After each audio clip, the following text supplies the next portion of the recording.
La seconda dall'Arcoveggio è una prova per femmine di 3 anni. Sono in 9 al via, 1 Dorothea Jet, 2 Dabi Etoile, 3 Diamond Wise L, 4 Daisy Pan, 5 Drifa di Meletro, 6 Dinata in seconda fila, 7 Dollar Baby, 8 Dakota Fanning, 9 Dynamite Candy. Macchina che prende velocità e va per lasciare le partecipanti con molto veloce il 5 di Drifa di Meletro, che va a condurre nei confronti di Diamond Wise L, mentre hanno sbagliato Dollar Baby e Dabi Etoile. In mezzo alla pista Daisy Pan e Dinata.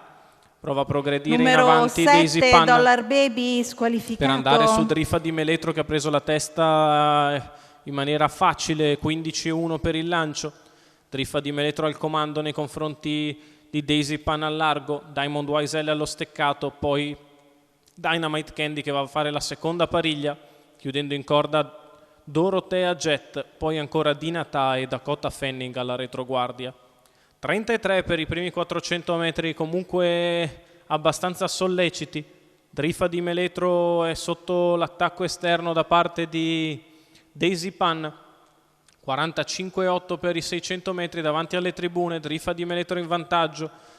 Daisy Pan di fuori, Dynamite Candy in seconda pariglia avanti a Dakota Fanning, chiusa secondo allo steccato, e Diamond Wise L avanti a Dorothea Jet.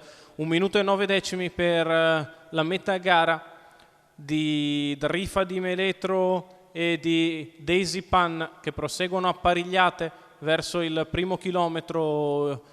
Le 6 tutte in pochi metri, la mossa in terza ruota da parte di Dynamite Candy, che va sulle prime due, tende a passare. Daisy Pan si sbarazza di Drifa di Meletro, poi ancora Diamond Wise L che anticipa le mosse di Dakota Fanning a 400 dalla conclusione. Una frazione in 14,5 permette a Dynamite Candy di passare a condurre su Daisy Pan e Diamond Wise L, gli altri che fanno più fatica.